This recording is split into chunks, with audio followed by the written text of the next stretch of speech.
केंद्रीय संरक्षण मंत्री राजनाथ सिंग यांनी शुक्रवारी 19 जून रोजी नागपुरातील अंबाझरी येथील यंत्र इंडिया लिमिटेड आयुध निर्माणी परिसरात अत्याधुनिक 10,000 टन क्षमतेच्या ॲल्युमिनियम एक्सट्रुजन प्रेस प्रकल्पाचे भूमिपूजन केले। या कार्यक्रमाला राज्याचे मुख्यमंत्री देवेंद्र फडणवीस, संरक्षण उत्पादन विभागाचे सचिव संजीव कुमार, यंत्र इंडिया लिमिटेडचे अध्यक्ष व व्यवस्थापकीय संचालक विजय कुमार अय्यर यांच्यासह संरक्षण उत्पादन विभाग आणि यंत्र इंडिया लिमिटेडचे वरिष्ठ अधिकारी उपस्थित होते। ही अत्याधुनिक एक्सट्रुजन प्रेस संरक्षण उत्पादन क्षेत्रासाठी एक महत्त्वपूर्ण राष्ट्रीय संपत्ती ठरणार आहे। या प्रकल्पाच्या माध्यमातून संरक्षण आणि एरोस्पेस क्षेत्राच्या गरजांनुसार मोठ्या आकाराचे, उच्च मजबुतीचे आणि अत्यंत अचूक ॲल्युमिनियम मिश्रधातू उत्पादनाचे देशातच तयार करणे शक्य होणार आहे।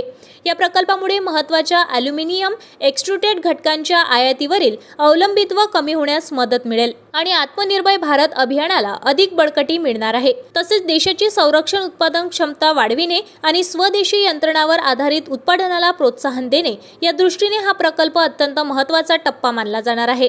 दरम्यान केंद्रीय मंत्री राजनाथ सिंग यांच्या समवेत मुख्यमंत्री देवेंद्र फडणवीस यांनी नागपूर येथील यंत्र इंडिया लिमिटेड अंतर्गत असलेल्या आयुध मिर्याणी अंबाझरी येथे प्रस्तावित 10,000 टन एक्सट्रुडेड प्रेस प्रकल्पाची अपस्ट्रीम व डाऊनस्ट्रीम सुविधांच्या 3D मॉडेल आराखड्याची पाहणी केली आहे। त्याबरोबरच multi barrel rocket launcher Pinaka या प्रकल्पाचीही पाहणी केली आहे।